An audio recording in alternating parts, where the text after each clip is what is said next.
Labor and delivery is essentially an ER. Patients who stay at home as long as possible have a better labor and delivery experience, period. If we've crossed that line, it's time to come into the hospital. Let's talk about the significance and the importance of doulas. Sometimes babies don't like when their swimming pool goes away. She noticed that she had some PTSD behind that experience. This never gets old.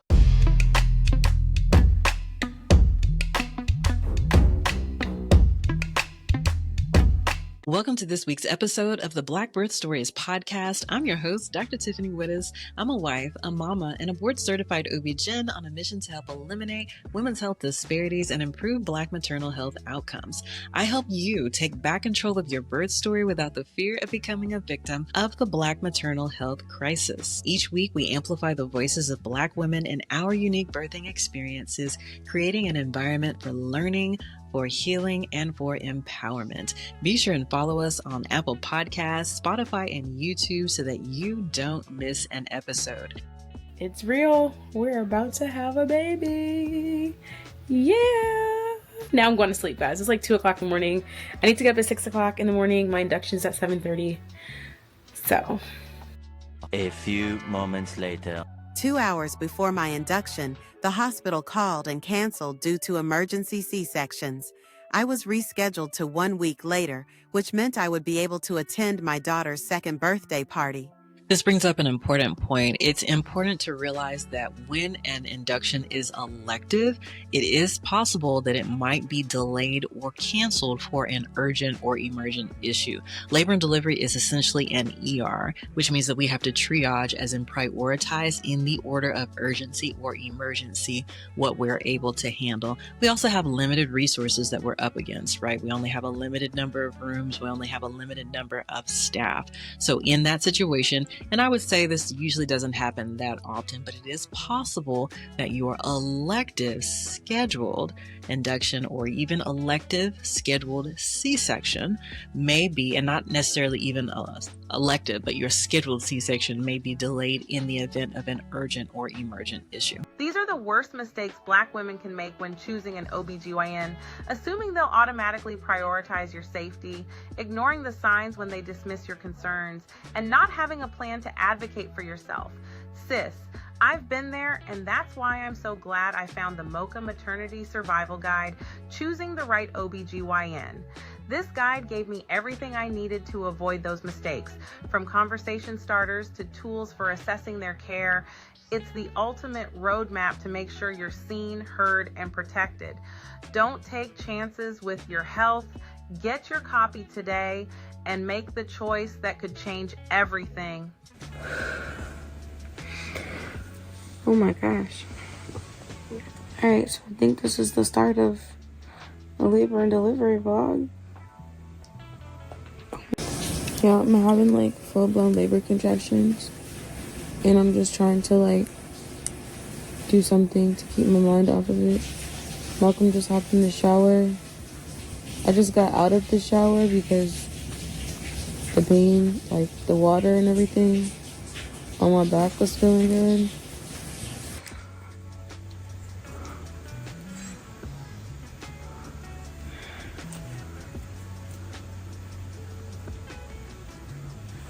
Alright. Yeah, I think I'm good. This is just my simple every day. I'm about to put some water in my hair and roll out because I'm having actual contractions. As it's just helping to do my makeup, to take away from the pain that's happening right now. So the grandmas just picked up the kids and took them to their house, and we're about to head to the hospital. I'm laboring on the ball, whatever, until I get there. So I'm just feeling it a lot. I'm in a lot of pain right now. I'm tracking them. They're 2 minutes apart for 50 seconds. I'm just in a lot of pain. I just want to be at the hospital so I could just be there.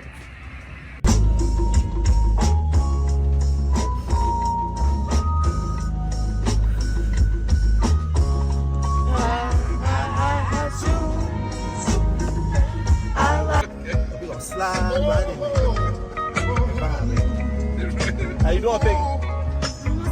Almost there. Almost there, babe. Okay. Yeah.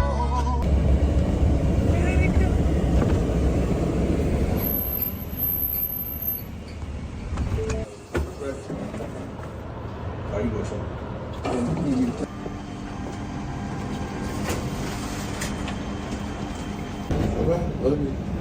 Bye-bye. Bet. See you later, champ. All right.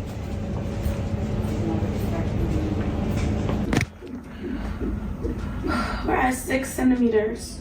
6 centimeters. Oh my gosh. This is the labor that I've dreamed for. We're at 6 centimeters.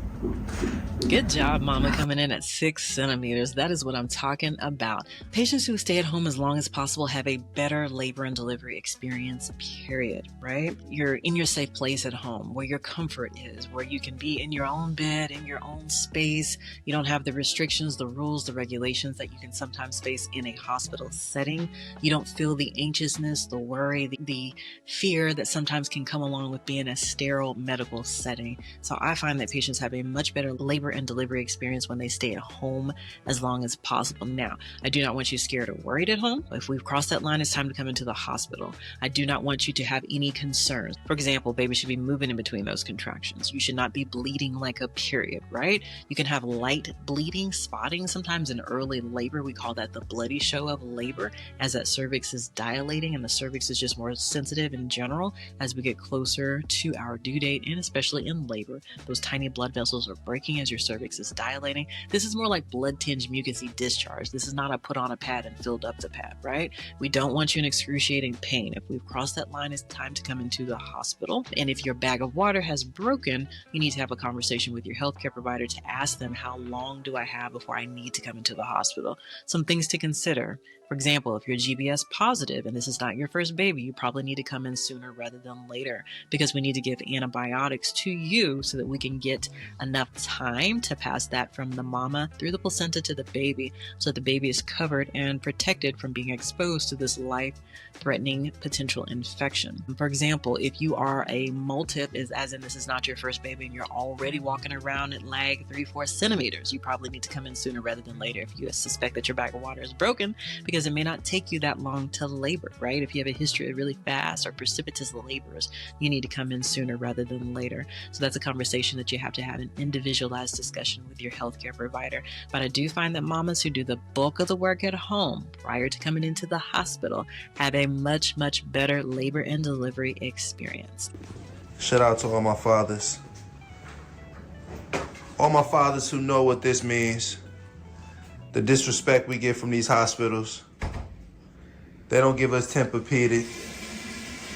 They don't give us anything with extra cotton. This is what they do to us.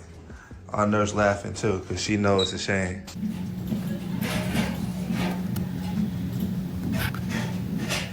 I'm so tired. But no, I had a great birthday party. The birthday party was great. I'm so happy I was able to be there. Yeah. Like, my induction got canceled on Friday and rescheduled for Wednesday. I was able to make it to Noah's birthday party. Second birthday. And then today I'm randomly going into labor. Look at God. Crazy. My little brother said, I don't want you to not celebrate, big sis. Yeah. I can wait. God is good. All the time. Yeah. This is it. This is my secret weapon. It's peanut butter. It literally helps battle the contractions. It's amazing.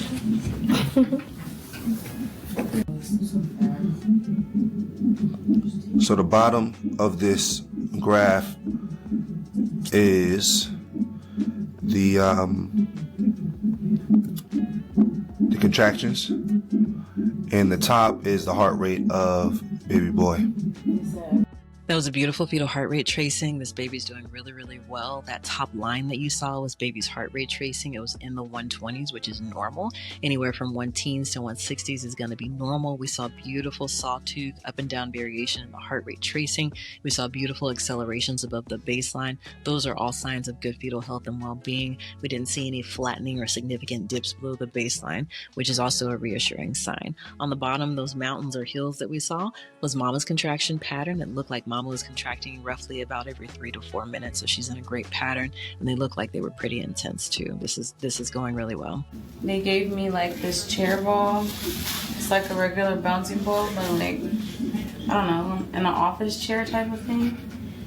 I'm just trying to move the baby down a little bit so I can like dilate faster, I really want to take a nap, but I can't because the contractions are so close together. So hopefully this like helps me with my like pelvis being open and stuff. If not, I'm gonna go sit on the toilet soon to try to like get him down more. It's my next thing, and try to see if I can take another nap because the contractions are spreading out. But we'll see. We'll see. We'll see. Ready?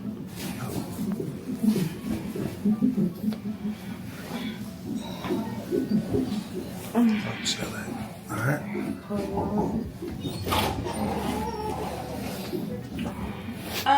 What are your thoughts about them breaking your water? Okay. I mean, I'm open. Okay. I think if they break your water, you'll probably just end up having a baby. That's what I'm thinking too. Yeah. So, just so we can get it over with. Right. We're on the same page. Okay. You ready? Okay. Let's do it, baby. Relax those Just legs relax. back as much as possible. I'm sorry. You're doing great. I'm so sorry.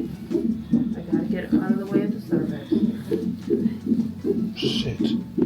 It's just a little piece of plastic. Like if I scratched your arm with You're it. amazing, it Piggy. You're so amazing. I'm sorry, I got You're so amazing, Piggy. You're doing a great job, babe. You're doing a great job. Make sure you breathe it, mama. Make sure you breathe it. There we go. Sorry. Yeah, she's going in. Alrighty. It's tough membranes. Alrighty. This daddy doula is doing a great job. I love this for her. I wish and pray for this type of support for every birthing mama. Let's talk about the significance and the importance of doulas. A doula is a continuous non-medical support person that can help support and advocate for you during pregnancy, on labor and delivery, and in the postpartum period. Mamas who look like us, who have doulas on their teams, have much, much better birthing experiences, right? It takes a village to birth a mama. It takes a village to keep a mama safe, and your OB-GYN cannot be the only expert in the room, right? This is a team sport. It requires a team to keep you safe. We need doulas. We need each other. We need that village. Your OB-GYN is not going to be at your side 24/7.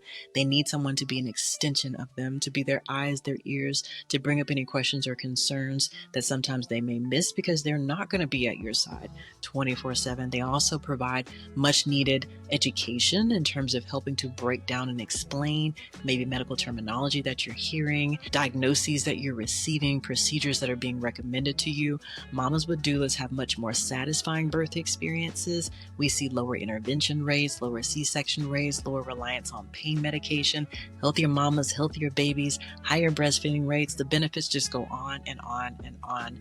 I believe that every birthing mama should have a doula, and I love that this daddy is stepping into that role and doing a great job. Go mama. Let's take a second to talk about having her bag of water broken. It's called an amniotomy, or artificial rupture of membranes.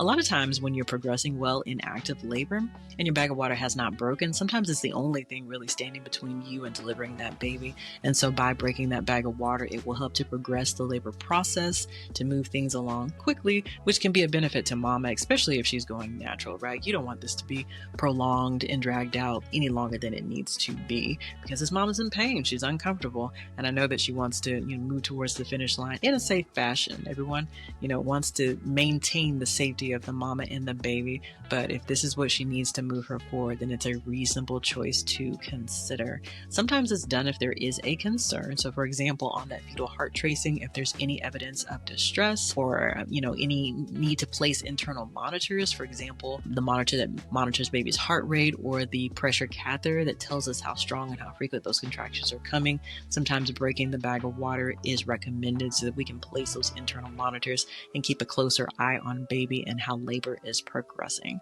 It is important to note that once that cushion is removed, right? Sometimes babies don't like when their swimming pool goes away. So sometimes you'll see them kind of react when that barrier is gone. And then the other thing is, if you're having a natural birth experience, as in no pain medicines on board, your contractions do become more intense after that barrier, that buffer has been removed. So that is something to keep in mind. Once the bag of water is broken, you'll be leaking fluid continuously.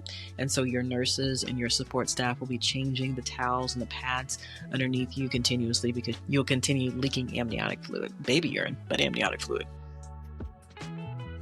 You gotta relax, because when you push those legs down, you close your pelvis up, and there's not as much room for him to come out.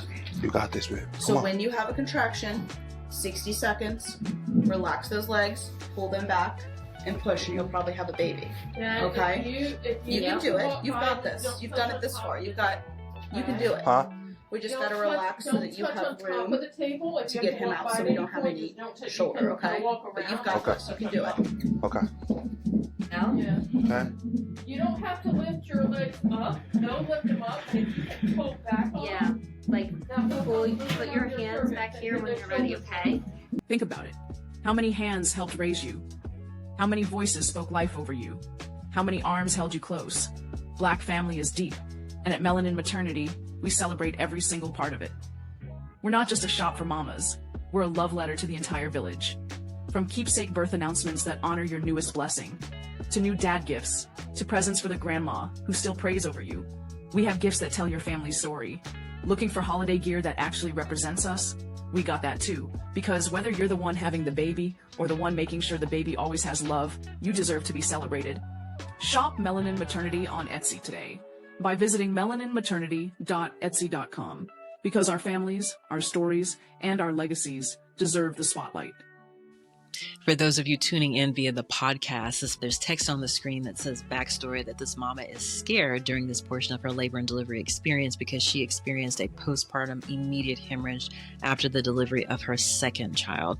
Understandably, she knows that she had some PTSD behind that experience. Anytime there is something that has happened to you in the past, you're at risk for experiencing it again. And so that is a conversation that needs to be communicated with your healthcare provider, potentially not the same healthcare provider in this particular situation, but understandably, someone has gone through her history and knows that about her, so that the nurses and the delivery staff can be prepared for a hemorrhage in this particular situation. There are hemorrhage kits that they would bring into the room so that they have life-saving medications and other interventions in place should you experience that, so that they can move and react immediately. There are also other things like, for example, you can see that this mama has IV access so that we can quickly get her life-saving medications on board. Pitocin in the postpartum period helps that uterus contract, so she probably would get a bolus or a big dose of that Pitocin to help decrease her risk of hemorrhage. Uterine massage also helps that uterus clamp down and contract. There are other interventions that we can try, like balloons that go in the uterus and apply pressure internally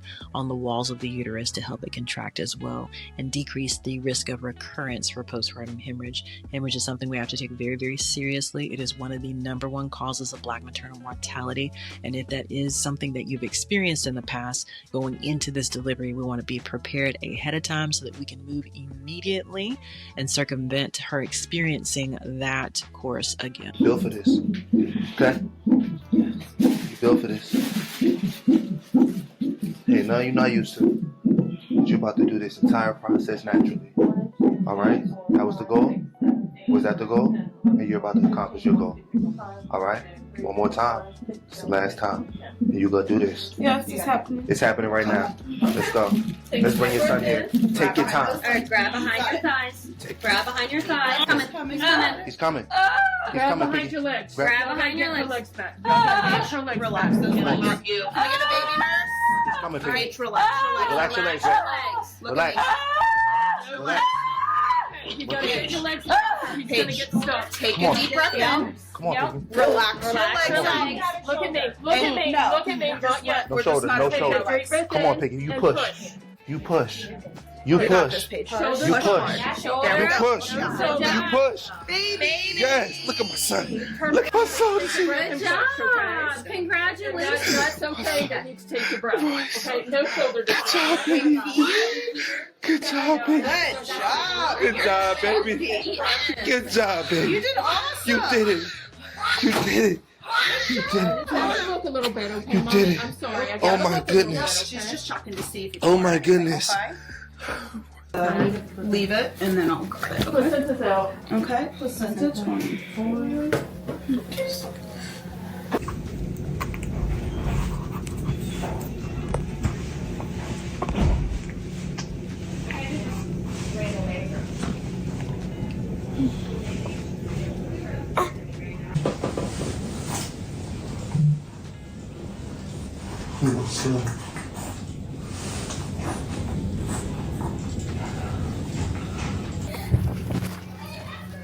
So it's gonna come up grams first.